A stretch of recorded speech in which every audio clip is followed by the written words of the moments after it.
Hello friends. इस video के अंदर मैं आपके साथ बात करने जा रहा हूं डी मार्ट के Q1 रिजल्ट्स के बारे में। लेकिन मैं आपको एक बात बताना चाहूंगा कि मैं रिजल्ट एनालिसिस करने से पहले मैनेजमेंट की कमेंट्री को जो आपके साथ डिस्कस करूंगा, क्योंकि देखिएगा ये जो पीरियड था ये कोविड से इम्पैक्टेड तो था ही, लेकिन साथ में ये जो पीरियड था ये लॉकडाउन में काफ़ी बड़ा सब्सटेंशियल जो है इम्पैक्ट डाल रहा था इनके बिजनेस पे। तो मैनेजमेंट की जो कमेंट्री होती है वो सबसे ज़्यादा इंपॉर्टेंट होती है ऐसे मामले में। पहली बात तो मैं ये करूंगा, और दूसरी बात मैं ये करूंगा कि इसी के बिजनेस से हम कुछ ऐसी रिलेशनशिप निकालने की कोशिश करेंगे जिसमें कि स्टील इंडस्ट्री, सीमेंट इंडस्ट्री या बाकी जो इंडस्ट्रीज हैं उनके प्रॉफिट पर क्या इंपैक्ट पड़ सकते हैं। तो आइएगा मैं अपनी शुरुआत करता हूं इस वीडियो के अंदर। तो सबसे पहली बात देखिएगा डी मार्ट जो बिजनेस है वो किस तरीके से काम करता है। तो देखिएगा डी मार्ट का जो बिजनेस मॉडल है वो वास्तव में एक रिटेल स्टोर्स जो है ये चलाते हैं, और इस रिटेल स्टोर के बिजनेस के अंदर ये बहुत ही एग्रेसिवली काम करते हैं। यानी कि इनके जो स्टोर्स हैं वो काफ़ी बेहतरीन है, बहुत अच्छा इनके पास फुटफॉल है, यानी कि जो कस्टमर्स है काफ़ी ज़्यादा इनके पास आते हैं, और ये बहुत बढ़िया तरीके से जो है मैनेज करते हैं। और देखिएगा डी मार्ट एक बहुत ही बेहतरीन कंपनी है, ये मैं आपको पहले से बता दूं, और इसीलिए आप देखिएगा स्टॉक मार्केट के अंदर इसको जो वैल्यूएशंस मिलते हैं वो भी बहुत रिच मिलते हैं, और बहुत ही ग्रोथ वाली जो कंपनी है ये मैं आपको डिस्क्लोजर के रूप में पहले ही बता दूं। तो देखिएगा मैं जो भी आपके साथ एनालिसिस करूंगा ये बिल्कुल इंडिपेंडेंट होगा, और इंडिपेंडेंट इसलिए होगा क्योंकि ये जो शेयर है ये मेरे पर्सनल पोर्टफोलियो के अंदर नहीं है। और सीधी सी बात ये कि डी मार्ट का जो शेयर है वो क्या रिएक्ट करेगा मार्केट में वो हम जो है बाद में डिस्कस करेंगे जो है वीडियो के अंत में। तो देखिएगा डी मार्ट का जो शेयर है वो क्या इंपैक्ट करेगा उसके बारे में इस पूरे एनालिसिस से ही आपको बात समझ में आएगी। तो देखिएगा डी मार्ट का जो पहला जो फॉलो प्रिंसिपल है कि everyday low cost everyday low price. हर रोज जो है ये एक स्कीम चलाते हैं ईडीएलसी ईडीएलपी, यानी कि इसके तहत ये बहुत सस्ता माल जो है बेचते हैं और एक पर्टिकुलर एक सेगमेंट को पकड़ लेते हैं और हर रोज ये अलग अलग सेगमेंट के अंदर जो है सस्ता माल बेचते हैं। तो अल्टीमेटली जो कि इनके पास हर रोज इनके पास ग्राहक आए, तो कभी ये सोप्स को सस्ता बेचते हैं, किसी दिन ये जो दूसरे एफएमसीजी के प्रोडक्ट्स हैं उनको बारी बारी जो है सस्ता करके बेचते हैं। तो सीधी सी बात ये काफ़ी जो है जाना माना जो है इनकी जो स्ट्रेटेजी है, और इससे ही काफ़ी बड़ा जो है कस्टमर बेस भी इन्होंने तैयार किया है। तो अल्टीमेटली खुद भी कह रहे हैं कि इसकी वजह से कंपिटिटिव प्राइजेस को यूज़ करते हैं, कंपिटिटिव प्राइस पॉलिसी को यूज़ करते हैं। उसके बाद ऑपरेशनल और डिस्ट्रीब्यूशन एफिशिएंसी जो है वो इनकी काफ़ी अच्छी रहती है, और ये अपने कस्टमर्स के लिए इसको यूज़ करते हैं। अब जो इनके सीईओ ने जो है इस रिजल्ट से संबंधित जो कमेंट्री दी है वो कमेंट्री मैं आपके साथ शेयर करूंगा। तो कोविड-19 जो है continue to spread across the country to ensuring restrictions have significant impact on our operational and financial performance of the quarter। देखिएगा इन्होंने क्या बात बोली है, इन्होंने बोला है कि ऑपरेशनल और फाइनेंशियल परफॉर्मेंस दोनों के ऊपर जो है इंपैक्ट डाला है। Our revenue EBITDA PAT of the quarter were significantly lower as compare to the same quarter last year. वो कितना कम है वो बाद में बात करेंगे, लेकिन कह रहे हैं कि सिग्निफिकेंटली कम हुआ है। At the end of Q1 of financial year 2021 our review and analysis can be summed up into 4 key observations. तो इन्होंने अपनी 4 ऑब्जर्वेशंस दी हैं, उनको आप ध्यान से समझिएगा, और ये आप देखिएगा केवल रिजल्ट का एनालिसिस आप अगर करेंगे तो पहले इन पहलू को जान लेना चाहिए। Essential retailers being in the essential product business helped us in providing shoppers their basic needs, pay our employees their wages, and our suppliers and other service provider their dues just like before। सबसे खास बात देखिएगा वो कहते हैं कि essential product business के अंदर थे, यानी कि जो रोजमर्रा की ज़रूरत की चीज़ें हैं वो होने की वजह से हमारे जो बिज़नेस है उसकी अंदर जो हमारे पास अर्निंग आई उससे हमने अपनी एम्प्लॉयज़ को जो है सैलरी दी, सप्लायर्स को पेमेंट की, या जो सर्विस प्रोवाइडर्स थे उनको जैसे उनको ड्यूज हम पहले दे रहे थे उसी तरीके से देते रहे। In current circumstance this is extremely satisfying to each one and every D martian, यानी कि जो भी डी मार्ट के साथ जुड़ा हुआ था उन सब के लिए वो एक बेनिफिट वाली बात रही। तो देखिएगा सबसे पहली बात इन्होंने कही कि हमने किसी का भी पैसा नहीं रोका है। दूसरी बात ऑर्गेनाइज्ड रिटेल, तो जो ऑर्गेनाइज रिटेल प्लेयर्स हैं, क्योंकि एक ऑर्गेनाइज्ड कंपनी है, unlike developed countries where the organized retailer had surge of customers walking into the stores, it has not happened in India with the same intensity at our stores. अब ये देखिएगा ध्यान से सुनिएगा इनकी बात। अगर आप कोविड के समय पर ही, जब हमारे यहाँ पे लॉकडाउन था, अगर आप यूरोप की या यूएसए की अगर आप फोटोज़ देखते तो आप देखते थे वहाँ पर स्टोर्स के सामने 2-2, 3-3, 5-5 किलोमीटर लंबी लाइनें लगी हुई थी। तो ये बता रहे हैं कि वो सेम इंटेंसिटी हमारे यहाँ पर नहीं थी, यानी कि उतनी तेज गति से जो है हमारे पास जो कस्टमर नहीं आए। तो देखिएगा, क्योंकि हमारे यहाँ पे जो है स्ट्रिक्ट लॉकडाउन था। This was because of strong enforcements of stores shut down. देखिएगा उन्होंने बताया भी कि क्यों नहीं हुआ हमारे यहाँ पे। तो सबसे पहली बात देखिएगा, उन्होंने बताया कि स्टोर्स की शट डाउन हो गए थे क्योंकि स्टोर ही बंद कर दिए थे। Restrictive movement of people in journal and strict social distancing rule inside the stores. तो बाहर जो है लोग आ जा नहीं सकते थे, जनरल पब्लिक भी, और इनसाइड स्टोर्स भी हमें स्ट्रिक्ट प्रोविजंस करने थे। While the overall lockdown rules have soften in general, जैसे जैसे जो लॉकडाउन के रूल्स में जब ढील दी गई, the continue with the same और more severe intensity in certain cities and local municipality from time to time. और वो कहते हैं कि उस समय पर भी जो लोकल म्यूनिसिपलिटीज थी उन्होंने भी जो है स्ट्रिक्ट रूल तब भी जो है फॉलो करने के लिए हमारे को बाध्य किया। इट्स नेगेटिव इम्पैक्ट और its negative impact on footfall and sales were significant. और कहता है कि इसका जो असर हुआ कि फुटफॉल हुआ नहीं हमारे को जो है स्टोर्स के अंदर, और उसकी वजह से जो है सेल्स भी जो है हमारी सिग्निफिकेंटली इफेक्ट की। There is also a sales channel of traditional trade which is smart, agile and resourceful. India still has a strong and resilient network of small shops and neighborhood stores. तो कहता है कि जो neighborhood stores थे वहाँ पर जो है लोगों ने ज़्यादा शॉपिंग की। And the came roaring back after 2 or 3 weeks of lockdown, serving the needs of an excess customers whereby customers wanted to quickly over the counter। तो बता भी रहे हैं कि देखिएगा जहाँ पर आपके जो लोकल दुकानदार था उसने लोगों की जो है हेल्प की। और अब हम जो है अगर अपने बिजनेस की बात करें तो after the passage of 3 months we can say further certainty that our business model of store ownership, जो हमारे स्टोर ओनरशिप की, क्योंकि जनरली इनके जो स्टोर्स हैं वो खुद ये इनके ओनर्स हैं, steady incremental stores addition over time and strong focus on efficiency during usual times allowed the business to face the pandemic stores and relatively lesser। और इनकी इसी वजह से कि क्योंकि इनकी खुद की ओनरशिप थी और इंक्रीमेंटल स्टोर एडिशंस थे, ये लगातार जो है अपने जो स्टोर्स खोलते भी रहते हैं, strong focus on cost efficiency, ये अपनी कॉस्ट को बढ़ने नहीं देते किसी भी तरीके से।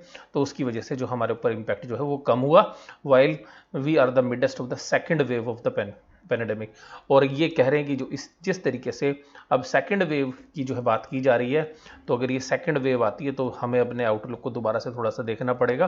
तो हमारे को ऐसा लगता है कि हालांकि जो अप्रैल में जो सिचुएशन थी वो सिचुएशन अभी नहीं है। अब देखिएगा इनका कंक्लूजन आप सुनेंगे तो आपको बात समझ में आएगी। ऑनलाइन स्टोर्स, तो ये कह रहे हैं कि जैसे ऑनलाइन स्टोर्स थे तो हमने बॉम्बे के अंदर जो इसको काम को शुरू किया अपनी डी मार्ट रेडी ऐप के थ्रू, और जब डी मार्ट रेडी ऐप के थ्रू हमने काम किया तो हमें काफ़ी जो है अच्छे उसके रिस्पॉन्स मिले। और जैसे ही लॉकडाउन खत्म हुआ तो हमने उसको डिसकंटिन्यू कर दिया और नॉर्मल तरीके से बिजनेस करने लगे। अब कंक्लूजन के रूप में क्या कह रहे हैं, wherever stores were allowed to operate, जब उनको अलाउ किया गया, वे रिकवर्ड 80% और more of the pre COVID sales. देखिएगा ये बहुत इंपॉर्टेंट पार्ट है कि प्री कोविड सेल्स का कितना परसेंट पे आप पहुंच गए हैं। तो कहता है most of the stores 80% of the pre Covid stores पे चले गए हैं। और सीधी सी बात जो कह रहे हैं, discretionary consumption continue to be under pressure. और कहते हैं जो नॉन एफएमसीजी प्रोडक्ट है, यानी कि जो रोजमर्रा के सामान है, उसमें तो बहुत अच्छी मतलब हम जो है पहुंच गए हैं, वहाँ पे कोई दिक्कत नहीं है। लेकिन जो आप ऐसी सामान जिसकी रोजमर्रा में ज़रूरत नहीं होती और वो जो प्रोडक्ट्स हैं जो है उनकी सेल जो है हमारे पास कम हो रही, जैसे ब्रीफ केस है तो ब्रीफ केस की सेल जो है हमारे को नहीं मिलेगी इतनी, या आप ऐसे आइटम्स जो आप रोज नहीं यूज़ कर रहे हैं, तो उस तरीके के प्रोडक्ट में अभी भी सेल जो है नहीं हो पा रही है। और लोकल अथॉरिटीज़ जो है वास्तव में जो गवर्नमेंट की गाइडलाइंस है उससे भी ज़्यादा स्ट्रिक्ट एक्शंस अभी भी जो है लगाए हुए हैं, लेकिन फिर भी जो है हमारी जो बिज़नेस है वो हम अच्छे से कर पा रहे हैं। अब देखिएगा इसी जो है सेगमेंट के अंदर मैं अब आपसे जो बात करूंगा, इनके रिजल्ट का जब हम एनालिसिस करेंगे तो आपको मैं बहुत सारी ऐसी बातें बताने जा रहा हूं जो आपको ये सोचने के लिए मजबूर कर देंगी कि और कंपनियों के साथ इसका क्या इम्पैक्ट होगा। देखिएगा सबसे पहली बात, मैं इस वीडियो के अंदर आपको ऑपरेटिंग और फाइनेंशियल लीवरेज की तो बात करूंगा ही, साथ में रिजल्ट की बात करूंगा। तो देखिएगा डी मार्ट के Q1 के फाइनेंशियल ईयर के 21 के रेवेन्यू फ्रॉम ऑपरेशन जो है 3833 रहे, जो 5780 थे पिछले साल। ईयर ऑन ईयर बात कर रहा हूँ, अगर क्वार्टरली बात करेंगे तो आपको डेंट थोड़ा और ज़्यादा लगेगा। पैट देखिएगा 49.6 करोड़, प्रॉफिट जो है वो 50 करोड़ रुपए का रहा, जबकि ईटी नाउ यानी कि जो आप जानते बिजनेस चैनल है, उसने एस्टिमेट किया था 75 करोड़ का। तो अब 75 करोड़ के सामने 49.6 है, तो उनके एस्टिमेशन से भी कम है। पैट जो है 49.6 है, जो कि पिछले साल 335.3 करोड़ था। तो आप देखिएगा 335 करोड़ के सामने जो है आपकी जो पैट है वो 49.6 करोड़ के ऊपर आते हुए नजर आए। तो देखिएगा, मैं अब यहाँ पर आपके साथ जो इससे संबंधित बात कर रहा हूँ वो ध्यान से समझिएगा कि प्रॉफिट 87% डिक्लाइन कर गया और रेवेन्यू केवल 33% डिक्लाइन किया। ये ध्यान से समझिएगा, मैं बात आपको जो बोल रहा हूँ, मैं इसके रिजल्ट के लिए नहीं बोल रहा हूँ, मैं इसके रिजल्ट के लिए नहीं बोल रहा हूँ, इसके रिजल्ट से इशारा लीजिए बाकी कंपनीज के लिए। देखिएगा रेवेन्यू 33.2% घटा है, यानी कि 1/3 सेल रिड्यूस हुई है, और प्रॉफिट पर डिक्लाइन आया 87.6। और ये उस कंपनी के साथ आया है जो कंपनी अपने खुद के स्टोर जो है चलाती है, यानी कि उसकी जो रेंट की कॉस्ट है वो मिनिमम है, यानी कि है ही नहीं, ना के बराबर है। दूसरी बात, ये कंपनी डेट फ्री है, उधारी नहीं है, तो ब्याज की कॉस्ट भी नहीं है, इंटरेस्ट की कॉस्ट भी नहीं है, और उसके बाद भी 87.6% के प्रॉफिट डिक्लाइन हुए। और उसके बाद भी वो आगे आउटलुक कह रहे हैं कि अभी प्री कोविड पे हम 80% पर ही अचीव कर पाए हैं। तो अगर प्री कोविड के 80% पे अचीव कर रहे हो, अगर सेकंड वेव आती है तो देखिएगा, मैं उसकी बात नहीं कर रहा हूँ, बट हम न्यूट्रल बेसिस पे बात करें, अगर 80% भी अगर सेल रहती है तो 20% अगर सेल अगले क्वार्टर में भी आपको घटी हुई मिलती है तो क्या इंपैक्ट होंगे वो आप समझिएगा। ईबीटा जो है, earning before interest and tax and depreciation allowance, that is decline by 81%, that is also very significant, और वो मैनेजमेंट ने भी बोल दिया। और जो ईबीटा मार्जिन्स हैं, यानी कि earning before interest and tax divided by sales, यानी कि revenue multiply by 100, that is reduce to 2.9%, that is 10.3% in Q1 of financial year 1920। तो आप यहां पर देखिएगा कि जो डिक्लाइन हुआ है प्रॉफिट के अंदर मार्जिन के साथ हुआ है। अब मार्जिन कम क्यों हुए, यही हम बात करेंगे कि अगर हम इनके रिजल्ट्स को अगर हम देखने लगे तो क्यों हुआ ये। आइएगा, अब मैं बात करूंगा आपको क्वार्टरली रिजल्ट्स के ऊपर लेके आता हूं। अब ये है इसके क्वार्टरली रिजल्ट्स, देखिएगा। अगर आप देखिएगा पिछले क्वार्टर की बात करें, यानी कि मार्च क्वार्टर की, तो सेल आपको काफ़ी घटती हुई नजर आएगी।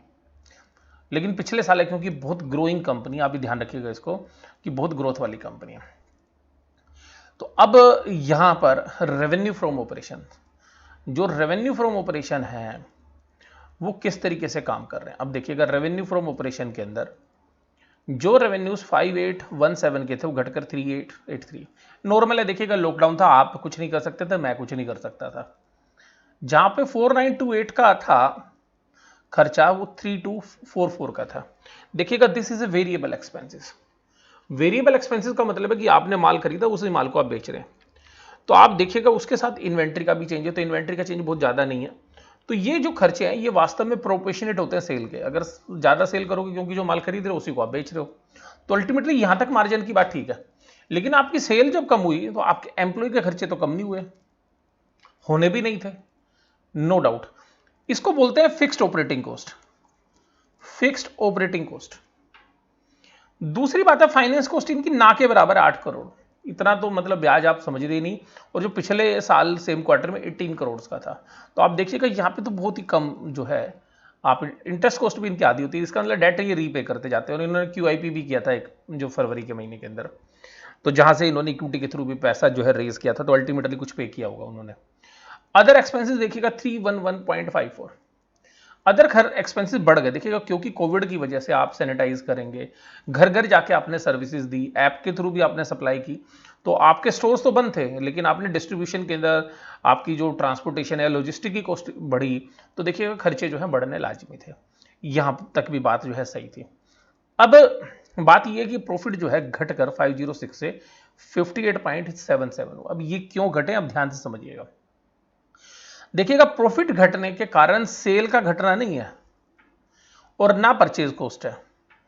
खर्चा यह कि जहां आप 5800 करोड़ की सेल के ऊपर आप एम्प्लॉय को 100 करोड़ रुपीस खर्च कर रहे थे, वहां पर आपकी सेल डिक्लाइन होने पे भी आप 128 के खर्चे कर रहे हो। That is an operating fixed cost, यानी कि ये खर्चा आपको करना ही करना है, ये हर कंपनी में होगा। दूसरा है फाइनेंस कॉस्ट, तो फाइनेंस कॉस्ट आपकी मिनिमम है। अब ध्यान से समझिएगा, फाइनेंस कॉस्ट मिनिमम है। अब अगर मैं इसी को फ्यूचर रिटेल के साथ बात करूं, बिग बाजार के साथ बात करूं, तो आप देखिएगा उनकी ये कॉस्ट भी रहेगी, ये कॉस्ट भी रहेगी। और सबसे खास बात ध्यान से सुनिएगा, उनकी इंटरेस्ट की कॉस्ट बहुत जबरदस्त है, इंटरेस्ट की कॉस्ट बहुत जबरदस्त है। और एम्प्लॉय की कॉस्ट सेम रहनी है जैसे इनकी है। तो इनको जो इंपैक्ट डाला है वो खाली एम्प्लॉय की कॉस्ट ने डाला है, क्योंकि इनके पास खाली ऑपरेटिंग लीवरेज था। ऑपरेटिंग लीवरेज मतलब ऑपरेटिंग फिक्स कॉस्ट थी, और ऑपरेटिंग लीवरेज भी आधा था। आधा कैसे था? क्योंकि इनकी एम्प्लॉय की कॉस्ट है और स्टोर जो है अपने हैं। लेकिन अगर वही चीज बिग बाजार के अंदर अगर आप देखोगे तो उनको रेंट भी पे करना है साथ में, तो वो एक बर्डन है। हो सकता है कि लैंडलॉर्ड जो है उसमें कुछ रिबेट कर दे, लेकिन वो कॉन्ट्रैक्ट कंपनीज के हैं तो जनरली वो कंपनी टू कंपनी एग्रीमेंट्स होते हैं, तो जनरली उसमें चांसेस कम होते हैं रिबेट के। लेकिन फिर भी मैं मानता हूं कि चलो रेंट पे कुछ रिलीफ मिल जाएगा बिग बाजार को, तब भी आप देखिएगा तो यहां पर भी एक डेंट जो है बढ़ेगा। तीसरी बात जो बिग बाजार या फ्यूचर रिटेल के अंदर प्रॉब्लम है वो है इंटरेस्ट की। उनके पास बहुत बड़ा जो डेट है बैलेंस शीट के अंदर वो है। तो अगर आप उसके ऊपर देखेंगे, अगर मैं ये कह रहा हूं कि इसके जो प्रॉफिट्स हैं उसमें जो कमी आई है, तो बिग बाजार की तो हालत क्या होगी आप इस क्वार्टर में देखिएगा, और अगले क्वार्टर में भी देखिएगा फुटफॉल अभी कम है। और दूसरी बात है, बिग बाजार की बहुत सारी जो स्टोर्स हैं वो बड़े मॉल्स के अंदर हैं, और वो ऐसे मॉल्स के अंदर है जो अभी तक कुछ मॉल्स तो अभी भी नहीं खुले हैं, अगर आप बात करेंगे तो आज तक की भी। हालांकि एक दो दिन पहले जो है महाराष्ट्र के भी जो है खुलने की बात आ गई थी, लेकिन फिर भी बहुत सारे स्टोर्स ऐसे हैं जो अभी हाल फिलहाल में जाके खुले हैं या अभी भी बंद है। तो सिंपल सी बात है, अगर आप फ्यूचर रिटेल के साथ इसको कंपेयर करोगे तो उनके ऊपर डेंट बहुत ज्यादा है, क्योंकि उनके पास ऑपरेटिंग लीवरेज भी ज्यादा है और फाइनेंशियल लीवरेज भी ज्यादा है। तो ये जो प्रॉफिट्स हैं ये आप कम होने थे, ये जायज है, लेकिन ये कंपनी बहुत फंडामेंटली साउंड है। अब इसका इंपैक्ट क्या होगा? ये हर क्वार्टर में जो है स्टोर्स ओपन करते थे, न्यू स्टोर्स, और जनरली ये 3 से 4 स्टोर तो इन्होंने खोलने ही होते थे नए, क्योंकि इनके पास कैश इनफ्लोज आता है। तो ये जो कैश इनफ्लोज इनके पास आ रहा था, अब वो कैश इनफ्लो इस क्वार्टर में कम आए और अगले क्वार्टर में भी जो है, तो अल्टीमेटली जो ग्रोथ है उसके ऊपर, इसकी कंपनी के ऊपर जो है इंपैक्ट पड़ेगा, वो हमें लाजमी भी है, वो होना भी चाहिए था। लेकिन आप इसके रिजल्ट से एक चीज मैं आपको समझा रहा हूं, ध्यान से समझिएगा, कि जो सीमेंट कंपनीज हैं, जो स्टील कंपनीज हैं, उनका ऑपरेटिंग और फाइनेंशियल लीवरेज बहुत ज्यादा है। तो आप देखिएगा जो स्टील कंपनीज हैं उनके प्रॉफिट पे बहुत ज्यादा डेंट पड़ेगा। दूसरी बात है, स्टील कंपनी की कंजम्पशन ऐसी नहीं है जो कंपलसरी कंजम्पशन है, वो उस वजह से डेंट पड़ेगा। सिमिलरली सीमेंट के ऊपर इसी तरीके से इन्होंने बोला कि ऐसे चीजें जो एफएमसीजी से जुड़ी हुई ना, कंजम्पशन से जुड़ी हुई है, जैसे पेंट कंपनीज, अब पेंट नहीं कराने वाले लोग, अब जो पेंट की आप मान के चलिए डिमांड 50% के आसपास रहेगी, जो नॉर्मल पेंट की डिमांड है। आप प्लाईवुड की बात करिए, ग्रीन लैम लैमिनेट की बात करिए, सेंचुरी प्लाईवुड की बात करिए, तो आप यहां पे देखिएगा, यहां पे भी डिमांड आपको कम होती हुई नजर आएगी। इवन अगर वो लैमिनेट्स वगैरह की डिमांड है तो टाइल्स वाले बिजनेस के अंदर कजारिया पे भी इंपैक्ट पड़ता हुआ नजर आएगा। और रीजन बड़ा सिंपल है कि वहां पर ऑपरेटिंग फिक्स कॉस्ट भी ज्यादा है, आपको रेंट भी देना है, सैलरी भी देनी है और ब्याज भी देना है। इसी तरीके का जो इंपैक्ट है आप देखिएगा उन कंपनीज, लेकिन अब एशियन पेंट्स पर आपको इंपैक्ट कम पड़ता हुआ नजर आएगा, बर्जर पेंट पे आपको कम, क्योंकि बैलेंस शीट में डेट नहीं है, लेकिन असर तो पड़ेगा जैसे अभी इनके ऊपर पड़ा है। और दूसरी बात जो है, मुझे जैसे एशियन पेंट्स की भी बात करूं या मैं बर्जर की भी बात करूं, तो वहां पर जो इंपैक्ट है वो नेगेटिव क्यों है? क्योंकि उनका दिवाली वाला जो सीजन है उससे जस्ट पहले जो है उनकी सेल पे इंपैक्ट पड़ रहा है। और इंपैक्ट किस लिए पड़ रहा है? क्योंकि कितने लोग व्हाइट वॉश कराएंगे, ये बड़ा इंपॉर्टेंट है। दूसरी बात है, ऑफिस में वर्क फ्रॉम होम जो है, तो वहां पर बहुत बड़ा एक सेगमेंट होता था, वो जो है रिड्यूस होता हुआ नजर आएगा। और तीसरी बात ये आपको मैं बताना चाहूंगा कि ये जो इंपैक्ट है ये सितंबर क्वार्टर में उनको दिखेगा पेंट कंपनीज में, तो उनके प्रॉफिट भी बहुत इंपैक्ट करेंगे, जो 70-70 के पी रेशो पर जो शेयर चल रहे हैं। अब अगली बात मैं करता हूं, एक और कंपनी है जैसे पीडीलाइट इंडस्ट्रीज है। तो पीडीलाइट इंडस्ट्रीज देखिए बेहतरीन कंपनी है, तो यहां पे मैं ये नहीं कह रहा कि इन कंपनी को बेच के निकल जाओ, मैं ये नहीं कह रहा, बट मैं आपको एक बात बता रहा हूं कि इनके प्रॉफिट पर भी इंपैक्ट पड़ेगा, और इस क्वार्टर में नहीं पड़ेगा, अगले में भी पड़ेगा, और फिर देखना पड़ेगा कि जो दिसंबर वाला क्वार्टर वो क्या करता है। अब ये जो कंपनियां हैं, सबसे ज्यादा सीवियर पेन मिलेगा आपको स्टील कंपनीज के अंदर, ध्यान से समझ लीजिए मेरी बात। सीमेंट कंपनीज में भी बहुत जबरदस्त इंपैक्ट पड़ेगा। और दूसरी रीजन बड़ा सिंपल है, क्योंकि उनकी जो कॉस्ट है ऑपरेटिंग फिक्स कॉस्ट वो बहुत ज्यादा है, और मोस्टली जो सीमेंट कंपनीज हैं या जो स्टील कंपनीज हैं इनकी बैलेंस शीट में डेट बहुत है, तो इंटरेस्ट का जो बर्डन है वो भी आएगा अकाउंटिंग के पर्पज से। और तीसरी बात जो है, जिनसे इन्होंने लोन लिए हुए हैं, जिनसे इन्होंने लोन लिए हुए हैं उनके ऊपर भी इंपैक्ट पड़ेगा। तो अल्टीमेटली ये जो इंपैक्ट आपके सामने आ रहा है, आप देखिएगा, आप लॉकडाउन को भूल गए, आप लॉकडाउन में था, आप भूल गए, रिजल्ट जब सामने आया, अच्छा इतना प्रॉफिट कम हो गया, ये इंपैक्ट कर रहा है। तो देखिएगा, अब शेयर प्राइस से संबंधित बात मैं क्या करूंगा, देखिएगा अगर डीमार्ट के शेयर में कोई करेक्शन होती है अगर इस रिजल्ट की वजह से, तो मुझे लगता है कि बहुत अच्छी बाइंग अपॉर्चुनिटी है लॉन्ग टर्म इन्वेस्टर्स के लिए। अगर ये शेयर्स करंट प्राइस से 10 से 20% की करेक्शन देता है, कल तो देगा नहीं, कभी आप सोच रहे हो कि मंडे को खुलते के साथ शायद दे दे, तो ऐसे में जनरली देते नहीं है, क्योंकि इसके अंदर जो इन्वेस्टर्स हैं वो बड़े मजबूत है। बट अब फिर भी कुछ लोग ऐसे भी हैं जो रिटेल से संबंधित है, या कुछ ऐसे हैं जिन्होंने लीवरेज में पोजीशन ले रखी है, और अगर किसी तरीके की पूरी ओवरऑल मार्केट में सेलिंग आती है, तो हो सकता है कि 20% तो मुझे भी नहीं लग रहा, बट 5 से 10% की अगर करेक्शन में ही कभी शेयर मिले, तो लॉन्ग टर्म पोर्टफोलियो के अंदर जो है आप इसके कुछ शेयर्स रख सकते हैं। बेहतरीन कंपनी है, इसमें कोई डाउट नहीं है। और मैं डिस्क्लोजर के रूप में बता दूं, ये मेरे पर्सनल पोर्टफोलियो में नहीं है, और रीज़न भी आप देखिएगा, क्योंकि इस कंपनी ने जिस तरीके से लॉकडाउन को फेस किया है, और उसमें भी लॉकडाउन पीरियड में इन्होंने जो है प्रॉफिट रिपोर्ट किए, ये काफ़ी काबिल तारीफ है। और उसका मेन रीज़न मैंने आपको बताया, एक बैलेंस शीट में डेट नहीं है, और दूसरा जो इनके जो मॉल्स के अंदर जो स्टोर्स हैं वो वास्तव में अपनी बिल्डिंग्स में हैं, अपने स्टोर्स हैं, तो ओन्ड स्टोर्स होने की वजह से जो इनकी फिलॉसफी है उसकी वजह से डेंट कम पड़ा है। तो इसीलिए जो लीवरेज का जो कंसेप्ट होता है वो काफ़ी इंपैक्टेड जो है डालता है। आपको वीडियो कैसी लगी जरूर से ज़रूर मुझे आप बताइएगा। वीडियो देखते रहिएगा इसी तरीके से, और वीडियो को जो है लाइक भी करते रहिएगा। अगर चैनल सब्सक्राइब नहीं किया तो आप चैनल को सब्सक्राइब करिएगा। वीडियो देखने के लिए धन्यवाद। Thank you very much.